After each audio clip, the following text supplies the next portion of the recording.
자, 그럼 이제 8장 재료의 역학적 성질에 대해서 설명을 드리도록 하겠습니다. 자, 이 8장에서 공부해야 되는 사항들은 이렇게 6가지 정도가 있는데, 먼저 응력 변율 곡선과 그 탄성 상수에 대한 설명부터 말씀을 드리도록 하겠습니다.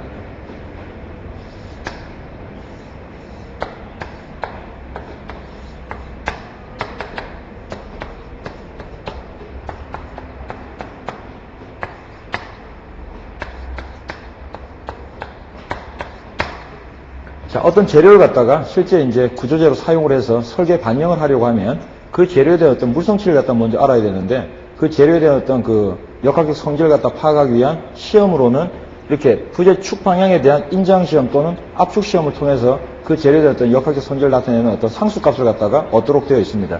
물론 지금 우리가 고려하려고 하는 것은 재료가 등방성이고, 물론 아울러 재료의 성질이 균질하고, 물론 재료가 탄성 거동을 하며, 이때 시험에 사용되는 어떤 시편의 등단면 부재라고 치면 뭐 기타 등등 이러한 가정사항들이 붙게 되면은 여기에서 그 재료를 갖다가 어떤 실제 설계에 반영을 하기 위해서 꼭 우리가 시험을 통해서 알아야 되는 어떤 그 재료의 어떤 상수값은 2개만 알면 됩니다. 물론 이제 이라고 하는 것과 누라고 하는 이 2가지 어떤 상수값을 얻으면 됩니다. 물론 실질적으로는 이제 우리가 시험을 통해서 얻어내야 되는 값들은 물론 등방성이 아닌 어떤 이방성체라고 치면 81개 상수로부터 응력관계에서부터 이제 어떤 81개의 어떤 상수값을 갖다 찾아 들어가야 되는데, 이러한 어떤 관계들을 갖다 알고 있다라고 치면 이렇게 2개의 어떤 값만을 갖다가 시험을 통해서 얻고, 나머지 값들은 이 값과 누라고 하는 이 2개의 어떤 실험을 통해서 얻어내는 값에 대한 어떤 함수 형태로 제시가 되기 때문에 나머지 사항들은 굳이 시험을 통해서 얻어낼 필요가 없다는 얘기입니다. 그래서 이러한 가정사항이라고 치면 2개만 알면 되고, 그 외에 나머지 상수값들이 존재하긴 하는데 그 관계들은 이 값과 누 값의 어떤 함수식으로 제시가 되기 때문에 실험을 해서 얻어낼 필요는 없다.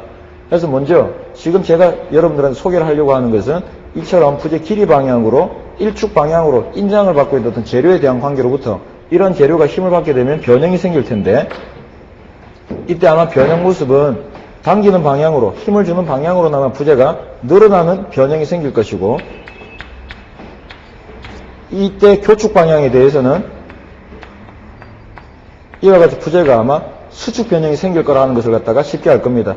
물론 교재에 있는 형태대로 이제 변형이 생기겠지만 여러분들한테 최종적으로 전체 늘어난 변형량과 힘 안 준 방향에 대해서 줄어든 어떤 변형 관계를 갖다가 전체적으로 그 양을 갖다 표현하기 위해서 한쪽으로 이렇게 몰아가지고 표현을 해드렸습니다.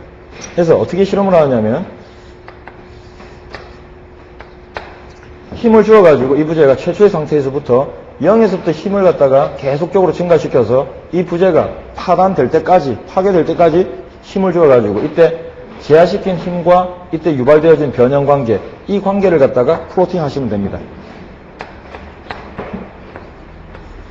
물론 이때 이 재료에 대해 가지고 힘과 변이 관계를 맺어주는 이 어떤 그래프를 나타낼 때 그 그래프는 이 재료에 대한 어떤 특성한 어떤 그런 성질을 나타내주는 그래프이기 때문에 재료가 동일하기만 하면 어떤 재료 시험을 통할 때 어떤 시편의 치수, 어떤 기하학적 성질과는 어떤 무관할 수 있도록 재료의 자체의 어떤 성질만 나타내기 위해서 일반적으로 하중에 대해서는 시험을 할 때 여기 힘이 전해질 때 여기 아마 입체적으로 표현했다라고 치면 힘을 받는 수직 면적이 존재했겠죠. 그래서 하중에 대해서는 최초 시험을 할 때 시편에 작용력과 지금 저항하는 단면관계 수직관계에 놓여 있는데, 이때 그 수직한 면적, 최초의 면적을 나누어준 평균 하중 개념으로서 고려를 하고, 늘어난 길이값에 대해서는 최초 시험을 할 때 힘준 방향에 대해서 이때 이 길이 방향으로 늘어나는 어떤 변형이 생기게 되는데, 그때 주어진 부재의 실제 최초의 어떤 길이값을 나누어 줌으로써 평균 늘어나는 관계로서 표현을 해줍니다.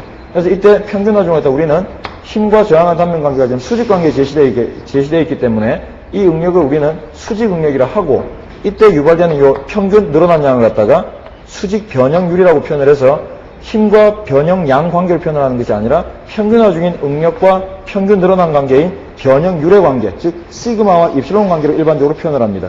그렇게 표현을 해주게 되면 재료가 일정하기만 하면, 재료가 상태가 같기만 하면 어떤 부재의 시험을 할 때의 어떤 시편의 사이즈, 어떤 치수 때문에 생기는 그러한 문제는 없더란 얘기죠. 그러니까 치수가 틀리다 하더라도 시그마와 입실론 관계로 그래프를 그려주게 되면 항상 재료가 일정 동일하기만 하면 동일한 형태의 어떤 그래프를 제시해줘야 된다는 얘기입니다. 그래서 이런 관계로부터 조 부재가 파단될 때까지 힘을 주어서 그래프를 갖다가 그리게 되면 이런 형태의 그래프를 갖다가 얻을 수 있게 됩니다.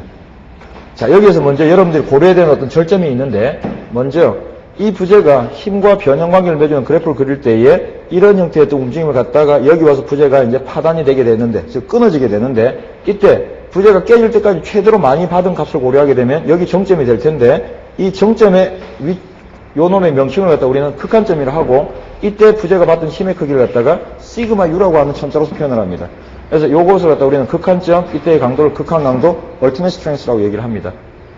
그 다음, 여기 절점을 보시게 되면, 여기 구간까지는 거의 직선적으로 선형거동을 하게 되는데, 요 절점까지 요 구간에서의 어떤 부재의 거동 관계를 갖다가 가만히 살펴보게 되면, 요 구간까지는 재료가 선형적으로 증가함수의 어떤 양상을 갖다 띄게 됩니다. 결국 요 구간까지는 재료는 힘을 더 많이 주어야만 보다 큰 변형이 생긴다고 할 수가 있겠죠.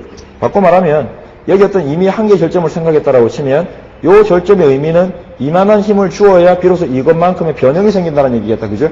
그럼 바꿔 말하면 여기서 조금 더 다른 한계 상위에 있는 절점을 고렸다라고 치면 즉 요거만큼의 추가된 변형을 생각하기 위해 가지고는 이거만큼의 추가되는 힘을 주어야만 변형이 생긴다. 결국 요 구간 증가하는 어떤 형태를 취해주는 요 구간에서는 보다 큰 힘을 주어야 보다 큰 변형이 생긴다. 힘을 더 많이 안 주게 되면 변형은 더 추가되는 변형이 없다는 얘기겠죠. 결국 요 구간이 그러한 어떤 거동을 한다는 얘기는 이 재료는 요 구간까지 있어가지고는 외력에 저항할 수 있는 어떤 저항력을 갖고 있다라고 판단해도 관계가 없을 겁니다. 물론 상대적으로 요 절점을 지나가기 시작하면 이제 요런 거동을 하게 되는데 결국 요 구간에서는 힘이 어떤 일정한 값에 도달하게 되면은 더 이상 힘이 증가되지 않는다 하더라도 힘의 증가 없이 변형량만이 추가적으로 증가하는 어떤 그런 움직임을 하고 있다는 얘기죠. 결국 이 절점에 도달하게 되면 증가되는 힘 없이 변형만 점진적으로 유발되는 걸로 보아 더 이상 외력에 대해 저항할 수 있는 성질이 떨어졌구나라고 판단을 해도 관계가 없을 거라는 얘기입니다. 그런데 묘하게도 이 재료는 이 절점에 도달하게 되면 이제는 힘 증가 없이 변형만 쭉 생긴 거로 미뤄보아 이제는 깨졌겠지 생각을 했는데 여기서 여기까지 어떤 관계를 보시게 되면 이렇게 다시 증가하는 어떤 그런 유형을 갖게 되는데 결국 이것만큼의 추가되는 변형을 고려하기 위해 가지고는 이것만큼의 추가되는 힘을 존재해야 더 주어야 이것만큼 변형이 생긴다는 얘기입니다. 결국 요 구간에 와서는 다시 어떤 변형 생기게 하기 위해서는 보다 더 큰 힘을 주어야만 변형이 생긴다고 판단할 수 있다는 얘기죠. 그래서 이러한 구간을 우리는 이제 변형률 경화 구간이라고 하는데 실질적으로 이 재료가 이전에 도달하게 되면 물론 이제 깨지려고 하면 여기까지 가야 되지만 요 구간에서부터는 힘 증가 없이 변형만이 쭉 생기는 거로 미뤄보아 우리가 구조물을 갖다 설계할 때는 어떻게 해야 된다?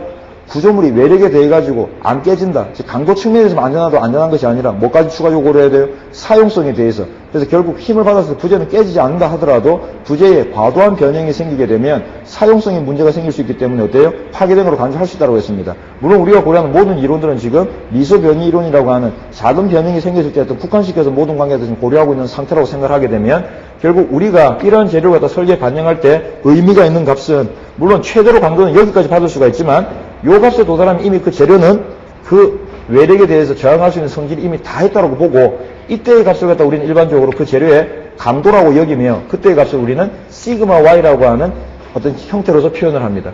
그래서 이때의 값을 갖다 우리는 항복점이라 하고 그때의 강도를 항복 강도라고 일반적으로 얘기를 합니다. 일딩 스트레스. 물론 이 항복 강도를 갖다 찾아 들어가는 방법은 이게 재료가 거동을 할 때 딱 이렇게 증가하다가 탁 꺾여주면 물론 누가 보더라도 여기가 항복점이라고 하는 것을 갖다가 쉽게 알 수가 있습니다. 그런데 실제 이 재료를 가지고 실험을 하다 보면 이 재료가 이렇게 두리뭉실하게 이렇게 증가하는 형태의 그래프를 그려주게 되는데 과연 이렇게 어떤 재료가 하중과 변형 관계를 주는 그래프가 이렇게 형성이 되었다라고 치면 어디가 과연 항복점이 될까요? 이때 이 항복점을 찾아 들어가는 방법은 이제 규정에 따라 가지고 변형률이 약 얼마? 0.002가 되는 결점을 찾습니다. 그래서 이 재료가 물론 콘크리트도 그렇겠지만 모든 재료가 초기 상태는 거의 이 재료가 퍼펙트하게 이렇게 직선적으로 거동을 하게 될 텐데 이 직선적으로 거동하는 구간에 대해 가지고 변형률이 약 0.002가 되는 결점을 찾아서 요 직선적으로 거동하는 구간과 평행선을 하나 긋게 되면 만나는 결점을 하나 찾을 수가 있습니다. 이때 이 만나는 결점을 갖다 우리는 시그마 Y라고 하는 항복 강도로 정의를 한다는 얘기죠. 이때 요 값을 갖다 어떻게 찾아요? 변형률이 0.00이 될 때 직선적으로 거동하는 구간과 평행선을 그어서 만나는 결점. 물론 직선적으로 거동을 할 때 이 재료가 어디까지 직선적으로 거동을 하냐면 일반적으로 이 극한 강도에 대해서 약 55 내지는 70% 정도까지 강도까지는 이 재료가 퍼펙트하게 직선적으로 거동을 한다고 생각을 하는데 약 극한 강도의 50에서 70 정도 강도 이 직선적으로 거동을 하는 한계가 될 만한 절점을 갖다 우리는 비례한계점이라고 얘기를 합니다. 그래서 이 절점까지는 재료가 완벽하게 직선 거동을 한다고 했기 때문에 이때 직선 거동을 한 요 구간과 평행하게 어떻게 변형률이 약 0.002가 되는 절점을 찾아서 평행선을 그어서 만나는 절점을 갖다가 일반적으로 항복점이라고 정의를 한다. 요 관계를 갖다가 기억을 해두시고 이때 이 변형률이 0.002가 되는 값보다 10분의 1 정도 어떤 값을 갖다 취하게 되면 또 다른 하나의 절점을 찾을 수가 있는데 이때 변형률이 0.002가 되었을 때 이 비례한계점까지 재료가 퍼펙트하게 직선 거동한다고 했으니까 이때 다시 평행선 하나 그어가지고 만날 절점을 찾을 수 있는데 그 절점을 갖다 우리는 탄성한계점이라고 합니다.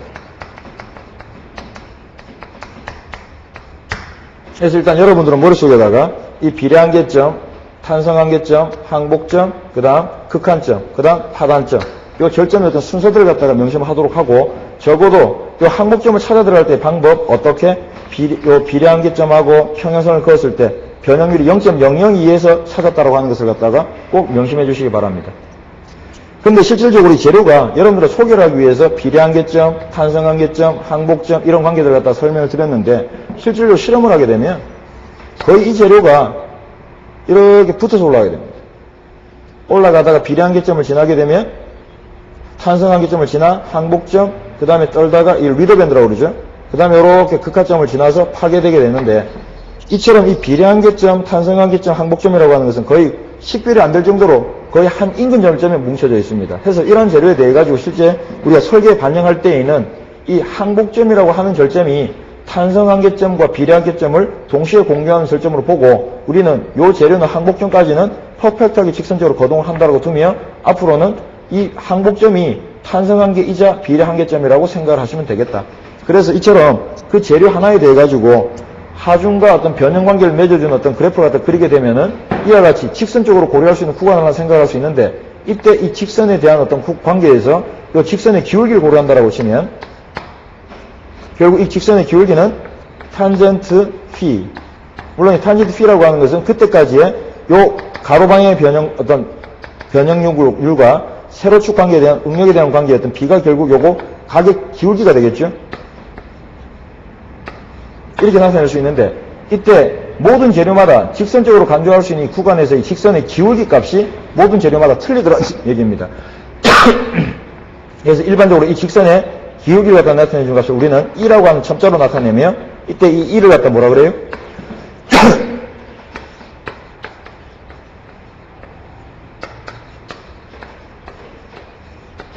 영계수라고 일반적으로 얘기를 합니다.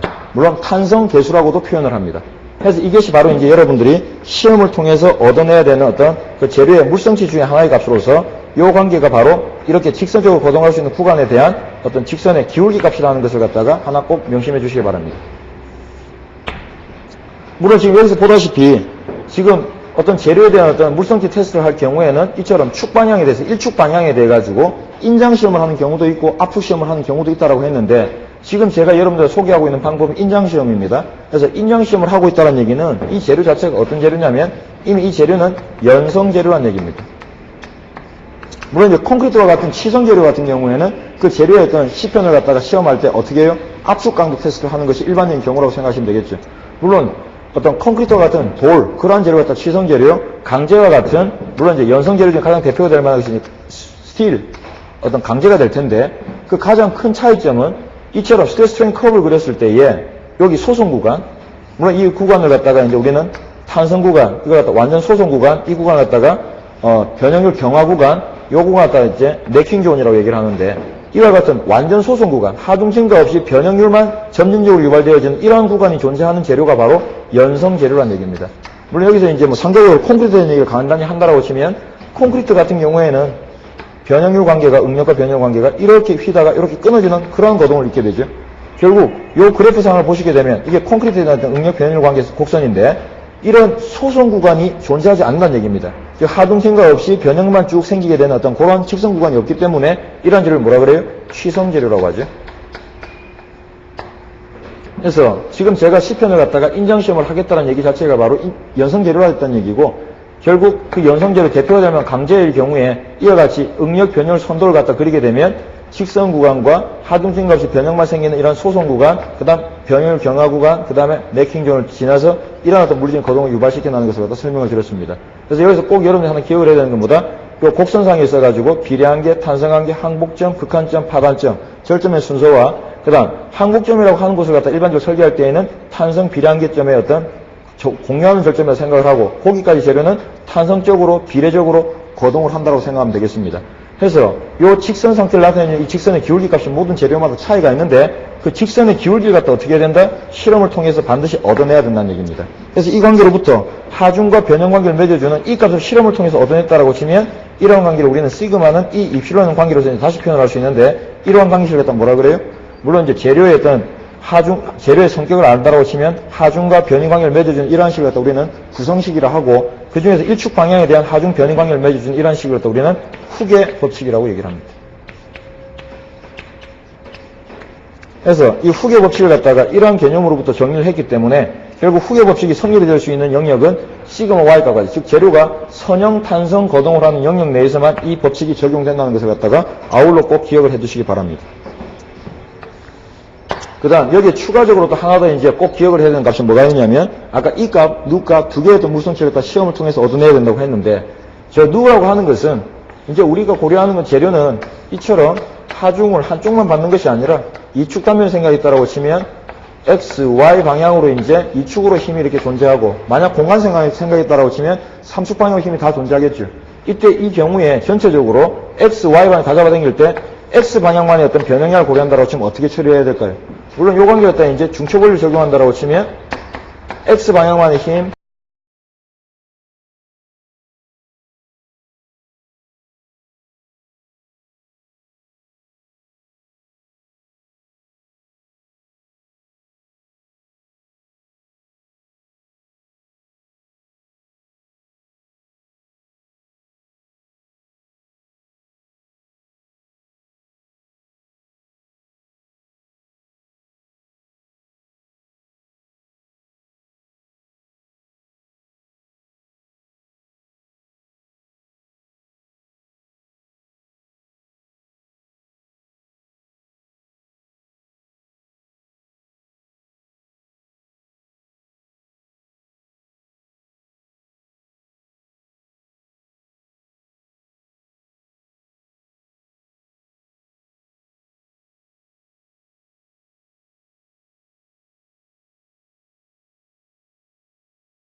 그래서 간혹 가다가 이제 기사 문제에서는 이 누라고 하는 관계를 갖다가 m이라고 하는 관계로서 물어보기도 하는데 뭐 크게 중요한 개념은 아니지만 알고는 계셔야 됩니다. 그래서 이 누라고 하는 값이 일반적으로 1보다 작은 값 해서 그것을 갖다 역수로 뒤집어서 어떤 정수화시켜서 표현을 하려고 하는 어떤 그러한 얘기도 하는데 이때 m이라고 하는 첨자가 바로 포화송비의 역수다.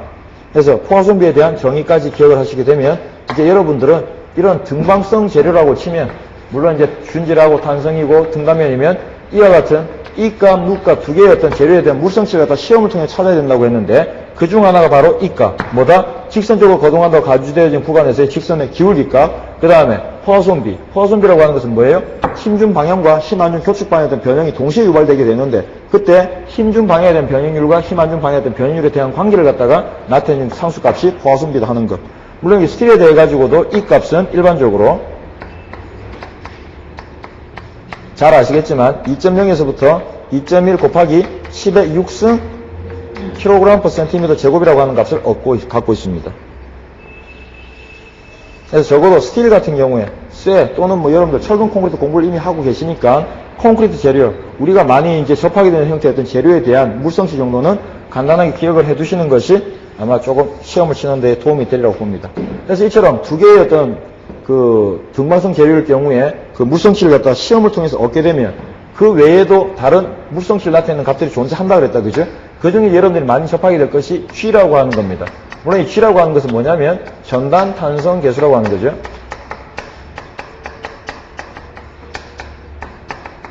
그래서 제가 처음에 이 재료의 어떤 물성치를 갖다 얻기 위해 가지고는 전체적으로는 81개, 물론 이제 어떤 대칭성 같은 거 고려하게 되면 36개에서 21 이렇게 어떤 그 관계를 갖다 줄여 들어갈 수 있는데 이 전단탄성 계수라고 하는 것은 등방성 재료면 이 값, 누 값만이 서로 동일된 관계이기 때문에 시험을 통해서 얻어내야 되며 이것들은 실험을 할 필요가 없다는 얘기는 그 값은 존재한다는 얘기입니다. 값이 없는 게 아니라 어떻게 이 값과 누 값만 알면 처리할 수 있다는 얘기입니다. 그래서 이처럼 이 전단탄성 계수라고 하는 것은 누 값과 이 값만 알면 이런 어떤 관계식으로 정리가 되기 때문에 굳이 시험을 해서 얻을 필요는 없다는 얘기입니다. 물론 그 외에도 K라고 하는 또 어떤 재료의 상수값이 있는데 이렇게 주어집니다. 이때 이 K라고 하는 것을 우리는 최적 탄성계수라고 합니다.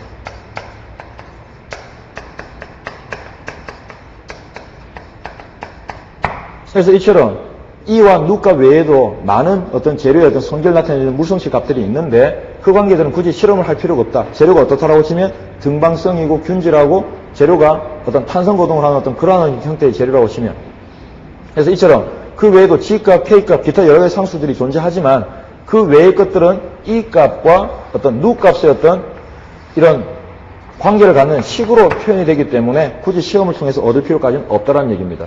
그래서 오늘 여기 응력 변율 곡선으로부터 어떠한 값들을 갖다 시험을 통해서 얻어내야 되는가 이 값, 누 값, 그 외에도 이제 이 값, 누 값만 안다라고 치면 G라든지 K라고 하는 어떤 그 외에 기타 여러 가지 상수값들이 있는데 그 관계들은 이 값과 누 값의 어떤 관계 함수로 제시가 되기 때문에 시험을 통해서 얻을 필요는 없지만 여러분들은 그 관계를 갖다가 기본적으로 기억을 해 주시기 바랍니다. 특히 G나 K라고 하는 전단탄성계수와 최적탄성계수 값들은 시험에서 많이 문제로 출제를 하기 때문에 꼭 기억을 해 주시기 바랍니다. 자, 그래서 응력 변율 곡선 및 탄성계수에 대한 얘기는 끝내도록 하고 응력 변율 관계를 갖다가 설명하도록 하겠습니다.